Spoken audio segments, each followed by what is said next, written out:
પરંતુ આગળ વધીએ ને આજના દિવસે આપણને જ્યાં ઘડી જો સારા મૂવ્સ આવતા દેખાઈ રહ્યા છે, એમાં આજે એક પિરામલ ફાર્મા નો સ્ટોકનો એડ થયો છે કે જ્યાં ઘડી આજે સારી તેજી તમને આવતી જોવા મળી રહી છે. ગઈકાલે પણ આપણે જોયું હતું ફાર્મા સ્ટોક્સની અંદર સારી તેજી હતી અને મહત્ત્વની વાત એ છે કે જો ગઈકાલની તેજી બાદ આજે એક ફોલોઅપ આવી રહ્યું છે ને ફોલોઅપ એક બ્રેકઆઉટ સાથે આવ્યું છે આ કાઉન્ટરમાં. લાગે છે અહીંયા ધ્યાન આપવું જોઈએ પિરામલ ફાર્મામાં જે પ્રકારનું લોંગ બિલ્ટઅપ છેલ્લા 2 દિવસથી આપણે અહીંયા જોઈ રહ્યા છીએ. અમિતજી, પિરામલ ફાર્મામાં નવેમ્બર મહિનાથી લાસ્ટ યર નવેમ્બર મહિનાથી જોવા જઈએ તો એક સ્ટોક જે છે આ મોરલેસ થોડો કરેક્ટિવ ફેસમાં રહ્યો છે અને આની પહેલા પણ માર્ચ મહિનામાં એપ્રિલ મહિનામાં પણ એક રિકવરી આવી હતી, શોર્ટ ટર્મ રિકવરી આવી હતી. બટ ઇવેન્ચ્યુઅલી ઉપરમાં જેનું છે મોમેન્ટમ જે છે ફિઝલ આઉટ થઈ ગયું તો એક મિનિંગફુલ રેલી આ સ્ટોકમાં નથી જોવા મળી. તો એ હિસાબે અગર આપણે જોવા જઈએ તો યસ ટ્રેડિંગના હિસાબે પોસિબિલિટી છે કે ઉપરમાં 230-235 ના લેવલ્સ રિવિઝિટ કરી શકે. But from positional point of view હજી થોડું ક્વેશ્ચન માર્ક છે કે ઉપરમાં સસ્ટેન થશે કે નહીં. બટ યસ અગર ટ્રેડિંગના હિસાબે કન્સિડર કરવું હોય તો 205 નો સ્ટ્રિક્ટ સ્ટોપ લોસ રાખીને ઉપરમાં 230 થી લઈને 235 ના ટાર્ગેટ ધ્યાનમાં રાખી શકાય. 230 થી લઈને 235 ના લેવલ, પરંતુ નીચે સ્ટ્રિક્ટ સ્ટોપ લોસ રાખવાનો છે પિરામલ ફાર્માની અંદર, એટલે એના પર એક ખાસ ધ્યાન તમારે અહીંયાથી રાખવાનું છે.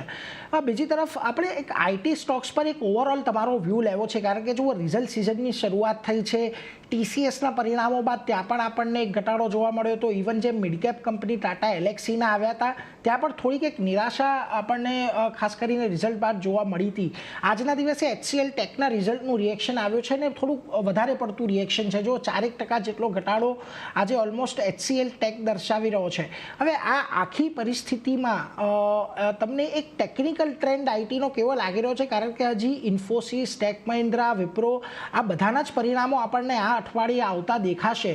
તો પરિણામોના રિએક્શન પર જ્યાં ઘટાડો આવે છે ત્યાં કોઈક તમને ઓપોર્ચ્યુનિટી અત્યારે આઈટીમાં દેખાઈ રહી છે કે મીનવાઇલ આ એક વખત રિઝલ્ટની ઇવેન્ટ પતી જાય પછી કોઈક ટ્રેડિંગ બેટ આઈટીની અંદર લેવી જોઈએ? અમિતજી, આઈટી ઇન્ડેક્સ અગર જોવા જઈએ તો આ વર્ષમાં એક અંડર પરફોર્મર રહ્યો છે.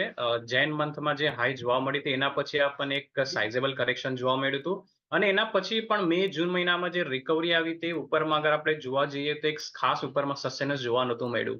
અને સ્પેસિફિકલી અગર આપણે ટોપ 3 આઈટી નેમ્સની વાત કરીએ, ટીસીએસ, ઇન્ફોસિસ અને એચસીએલ ટેક, ત્યાં પણ કંઈ ના કંઈ પર અગર આપણે જોવા જઈએ તો ઉપરમાં જે છે સ્ટેબિલિટી નથી આવી. તો overall as a index level પર મને એવું લાગી રહ્યું છે કે આ ઇન્ડેક્સ મોરલેસ થોડો રેન્જ બાઉન્ડ રહેશે with negative bias. But specifically within the stocks અગર આપણે વાત કરીએ તો મને એવું લાગી રહ્યું છે કે ટીસીએસ, ઇન્ફોસિસ નો ડાઉટ થોડા કરેક્ટિવ ફેસમાં રહી શકે છે. બટ એચસીએલ ટેકનોલોજી પર અગર આપણે ધ્યાન કરીએ તો અત્યારના નો ડાઉટ અત્યારના કરેક્શનમાં છે આ સ્ટોક, થોડું સેલિંગ આમાં અત્યારના થોડું વધારે પણ છે, વોલ્યુમ્સ વધારે છે. બટ સમવેર નિયર 1500 થી લઈને 1450 ની વચ્ચે ક્લસ્ટર ઓફ સપોર્ટ ઝોન છે. તો મને એવું લાગી રહ્યું છે કે 1500 ની આસપાસ અગર એચસીએલ ટેકમાં અગર થોડી પણ સ્ટેબિલિટી આવે તો એક બાઇંગ ઓપોર્ચ્યુનિટી આ સ્ટોકમાં ક્રિએટ થશે. કારણ કે અગર આપણે 1-2 ક્વાર્ટરની અગર આપણે વાત કરીએ તો મને એવું લાગી રહ્યું છે કે એચસીએલ ટેકનોલોજી જે છે આઉટ પરફોર્મ કરશે ટીસીએસ ને અને ઇન્ફોસિસને.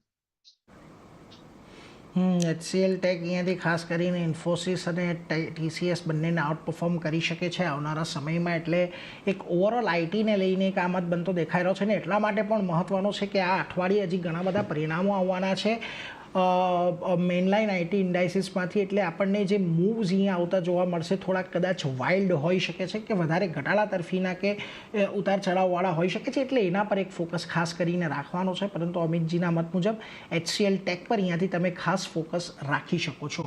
પરંતુ એ સાથે